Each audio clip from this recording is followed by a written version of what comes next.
আসসালামু আলাইকুম রহমতুল্লাহ বারকাতুহ। আলহামদুলিল্লাহ ওসলাতু ওয়াসসালামু আলা রাসূলিল্লাহ ওয়া আলা আলিহি ওয়া আসহাবিহি ওয়ামান ওয়ালা। প্রিয় দর্শক, আপনাদের সবাইকে স্বাগত জানাচ্ছি জীবনের আলো তাফসিরুল কোরআন অনুষ্ঠান থেকে।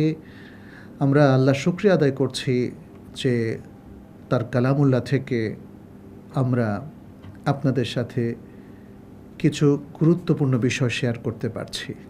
আমরা সূরাত আল ইমরান থেকে প্রতি পর্বে আপনাদের উদ্দেশ্যে সংক্ষিপ্ত তাফসির পেশ করছি। আজও আমরা আল ইমরানের একটি আয়াত পেশ করব ইনশাআল্লাহ। সেটি হলো ৯৬ নম্বর আয়াত। সূরাত আল ইমরান একটি মাদানী সূরা, অত্যন্ত গুরুত্বপূর্ণ প্রসঙ্গ এখানে প্রত্যেকটা আয়াত উপস্থাপিত হয়েছে। আসুন আমরা আজকের আয়াতটাও প্রথমে তেলাওয়াত করি। আউযু বিল্লাহি মিনাশ শাইতানির রাজীম। إن أول بيت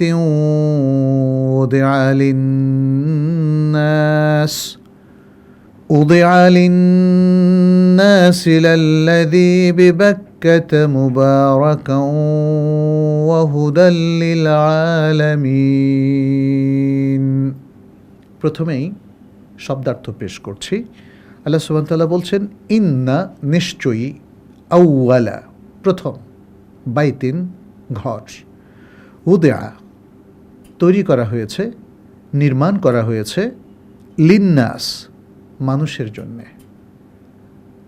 লা মানে অবশ্যই, এখানে লাল্লাদির মধ্যে যে লাটা আছে এখানে কোনো টান নেই। লা লা মানে অবশ্যই, লামে তাকিদ বলা হয়। লাল্লাদি লামে তাকিদ, অবশ্যই। আল্লাদি মানে হচ্ছে সেটি, যেটি, বেবাক্কাতা বাক্কায় রয়েছে। বাক্কা বলতে এখানে মাক্কাকে বোঝানো হয়েছে। মুবারাকান বরকতময়, ওয়াহুদান এবং হেদায়েত স্বরূপ, লিল আলামিন লাম এখানে লিত্তালিল জন্য। আল আলামিন মানে কুল্লুল মখলুকাত অথবা জামিউল মখলুকাত, সকল সৃষ্টি। অনেকের অর্থ করেন সকল জাহান, হতে পারে জাহান বলতে এক একটা মাখলুককে বোঝানো হয়। তাহলে লিল আলামিন মানে সকল সৃষ্টির জন্যে। আমরা সরল অর্থানুবাদ যদি পেশ করি তাহলে এভাবে বলবো, আল্লাহ সুবহানাহু ওয়া তাআলা বলছেন, নিশ্চয়ই প্রথম ঘর যা মানুষের জন্য নির্মাণ করা হয়েছে সেটি হলো যেটি বাক্কায় তথা মক্কায় রয়েছে, সকল সৃষ্টির জন্য বরকত স্বরূপ এবং হেদায়েত স্বরূপ। ছোট্ট একটি আয়াত, তার মধ্যে অনেক গুরুত্বপূর্ণ তথ্য, ইতিহাস এবং প্রথম ঘরের প্রতি মানুষের সম্মান বোধের একটা নির্দেশনা কিন্তু এখানে আছে। এটাই হলো এই আয়াতটির মূল বক্তব্য। আমরা আগের আয়াতের সাথে এর একটা সুসামঞ্জস্য দেখি, মুনাসাবাত দেখি। আগের আয়াতে আল্লাহ সুবহানাহু ওয়া তাআলা মিল্লাতে ইব্রাহিমকে অনুসরণের নির্দেশনা দিয়েছিলেন। মিল্লাতে ইব্রাহিম এটি ছিল তাওহীদের উপর প্রতিষ্ঠিত, শিরক এবং কুফরি বর্জনের উপর প্রতিষ্ঠিত। তাহলে মিল্লাতে ইব্রাহিমকে যারা অনুসরণ করবে তারা আল্লাহর প্রথম নির্মিত ঘরকে অনুসরণ করবে, কারণ এই ঘরটি প্রথমে ফেরেশতারা নির্মাণ করেছিলেন, পরবর্তীতে এই ইব্রাহিম আলাইহিস সালাম তার সন্তান ইসমাঈল আলাইহিস সালামকে নিয়ে পুনর্নির্মাণ করেছিলেন। এই নির্মাণের পুরো ঘটনাটাই আল্লাহ সুবহানাহু ওয়া তাআলা আল কোরআনে উল্লেখ করেছেন সূরা আল বাকারার মধ্যে। তাহলে আমরা দেখছি এই আয়াতের সাথে আগের আয়াতের একটা ওতপ্রোত সম্পর্ক রয়েছে। খুবই চমৎকার কিছু তথ্য এখানেও উপস্থাপিত হয়েছে। আল্লাহ সুবহানাহু ওয়া তাআলা কি বলছেন এখানে আরেকটা বিষয় বলে নেই। যখন নবী সাল্লাল্লাহু আলাইহি ওয়াসাল্লামের যুগে কাবার দিকে কেবলা পরিবর্তনের নির্দেশনা জারি হলো এবং এর আগে কেবলা ছিল বাইতুল মাকদাসের দিকে, তখন ইহুদিরা বলতে শুরু করলো, কেবলা তো কাবার দিকে না, কাবার দিকে ছিল না, বাইতুল মাকদাসই প্রথম ঘর এবং বাইতুল মাকদাসের দিকেই মানব জাতির কেবলা ছিল, এখনও থাকা উচিত। তারা নবী সাল্লাল্লাহু আলাইহি সাল্লামের নবুয়তকে আঘাত করতে শুরু করলো। তখন আল্লাহ সুবহানাহু ওয়া তাআলার পক্ষ থেকে পয়গাম আসলো যে ইহুদিরা যে দাবি করেছিল বাইতুল মাকদেস প্রথম ঘর, সেটি সত্য নয়। বরং ইসলামের বা পৃথিবীর ইতিহাসে প্রথম ঘর হচ্ছে কাবা, বাইতুল্লাহ। এবং বাইতুল্লাহর দিকে কিবলা ফিরে যাওয়ার বিষয়টা, এটি আল্লাহরই নির্দেশ।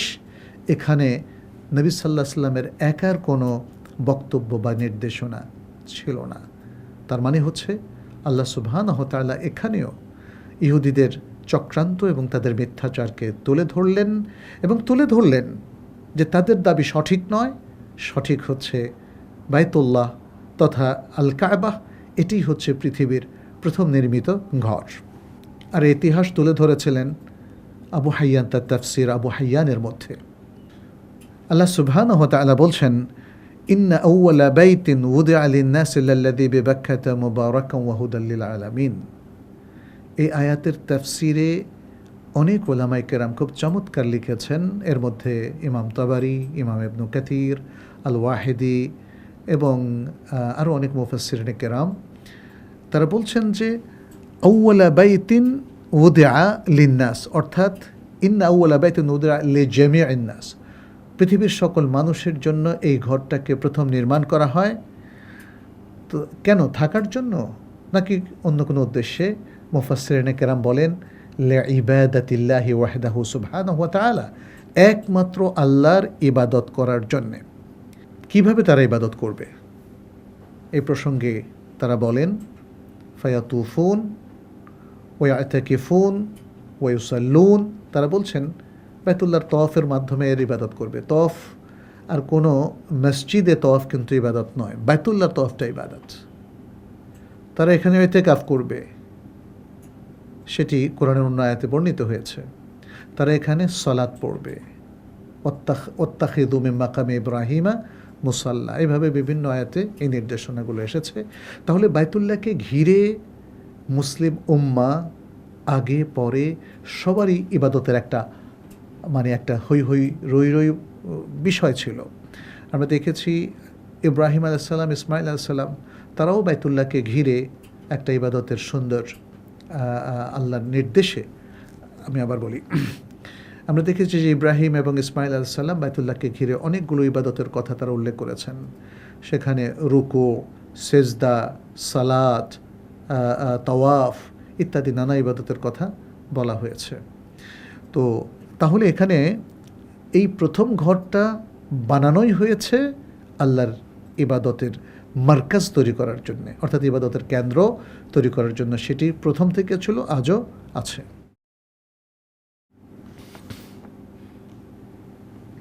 বাইতুল্লাহর আরও কিছু বিশেষত্ব আমরা জানি যে এটি আল্লাহর খলিল ইব্রাহিম আলাইহিস সালাম তিনি নির্মাণ করেছেন তার সন্তান ইসমাইল আলাইহিস সালামকে সাথে নিয়ে। ইহুদি এবং নাসারা তারা মনে করতো যে তারা ইব্রাহিম আলাইহিস সালামের মিল্লাতের উপর আছে, কিন্তু দুর্ভাগ্যজনকভাবে সত্য হলো তারা কিন্তু বাইতুল্লাহর তওয়াফ করতো না, তারা বাইতুল্লাহতে হজও করতে আসতো না। যে কারণে পরবর্তী আয়াতে আমরা দেখি যে আল্লাহ সুবহানাহু ওয়া তাআলা হজের বর্ণনাও এখানে নিয়ে এসেছেন।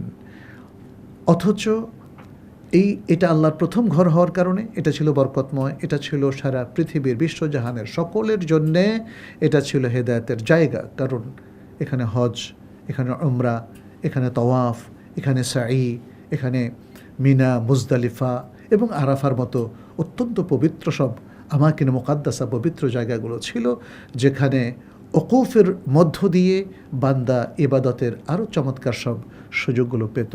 কিন্তু এই জায়গা আমরা ইহুদিদেরকে দেখি অতীতে তারা এই ইবাদতগুলোতে অংশগ্রহণ করতো না। ফলে আল্লাহ সুবহানাহু ওয়া তাআলা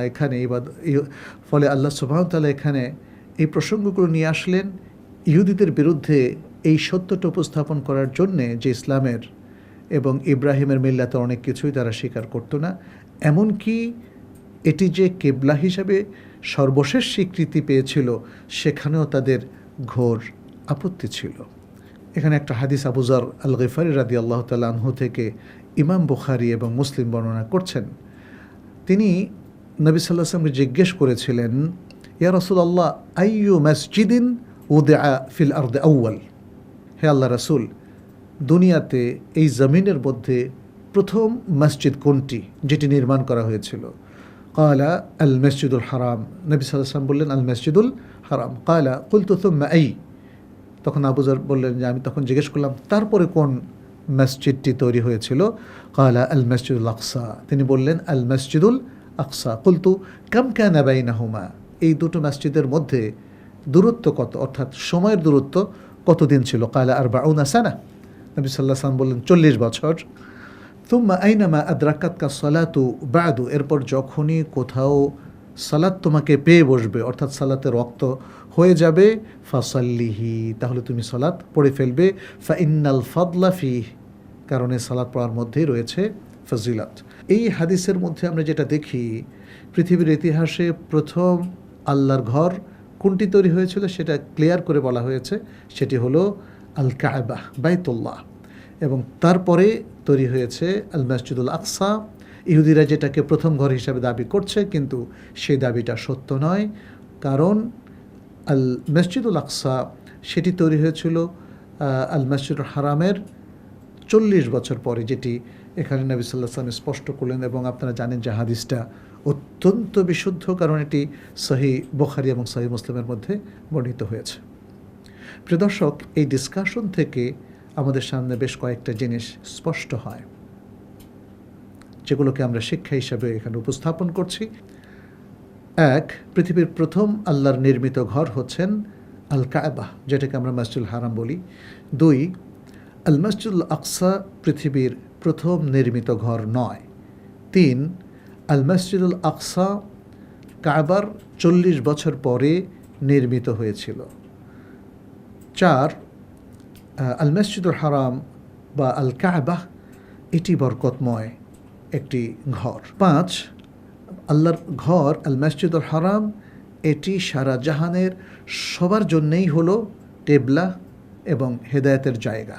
কিছু শিক্ষা প্রচ্ছন্নভাবে আমরা জানতে পারি আল কোরআনের অন্যান্য আলোচনা থেকে এবং আল হাদিসের ভাষ্য থেকে।